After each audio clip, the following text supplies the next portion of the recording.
share of devolution at 41%. As recommended by the Commission, I have provided 1.4 lakh crores of rupees to the states for the year 2026-2027 as Finance Commission grants. These include rural and urban local body and disaster management grants.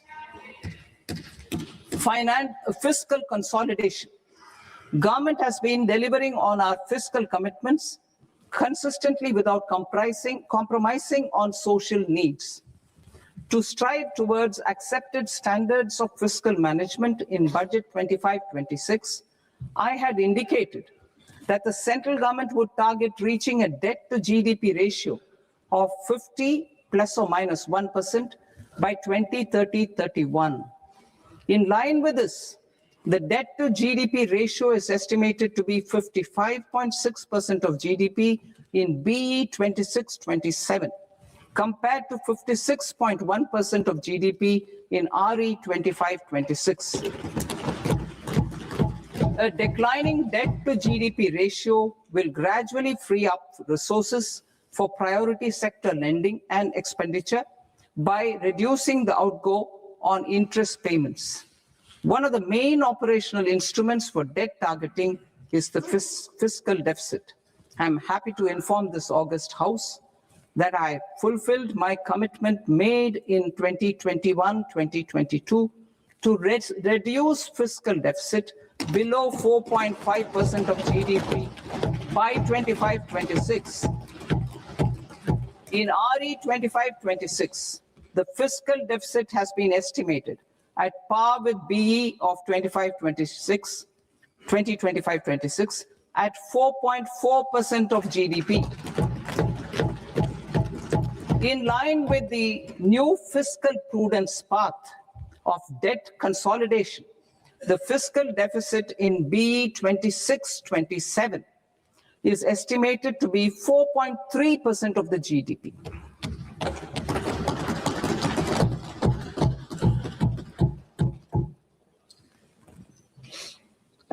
The revised estimates of the non-debt receipts are 34 lakh crore rupees, of which the centre's net tax receipts are 26.7 lakh crore. The revised estimate of the total expenditure is 49.6 lakh crore rupees, of which the capital expenditure is about 11 lakh crores. Budget estimates 2026 to 2027. Coming to 26-27, the non-debt receipts and the total expenditure are estimated as 36.5 lakh crore and 53.5 lakh crore respectively. The centre's net tax receipts are estimated at 28.7 lakh crore rupees. To finance the fiscal deficit, the net market borrowings from dated securities are estimated at 11.7 lakh crore rupees. The balance financing is expected to come from small savings and other sources. The gross market borrowings are estimated at 17.2 lakh crore rupees. I'll now move to Part B. Part B, direct taxes.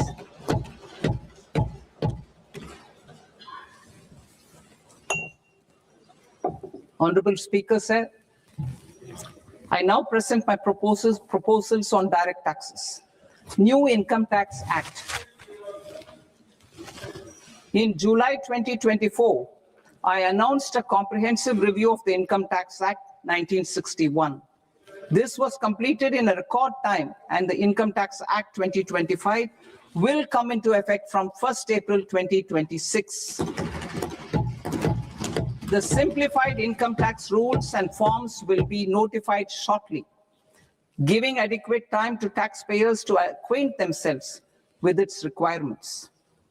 The forms have been redesigned such that ordinary citizens can comply without difficulty. Ease of living. I propose that any interest awarded by the Motor Accident Claims Tribunal to a natural person will be exempt from income tax, and any TDS on this account will be done away with. I propose to reduce TCS rate on the sale of overseas tour program package from the current 5% and 20% to 2% without any stipulation of amount.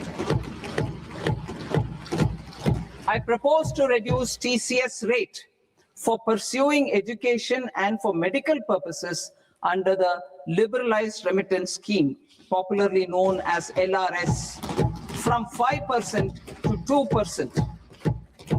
Supply of manpower services is proposed to be specifically brought within the ambit of payment to contractors for the purpose of TDS to avoid ambiguity. Thus, TDS on these services will be at the rate of either 1% or 2% only. I propose a scheme for small taxpayers, wherein a rule based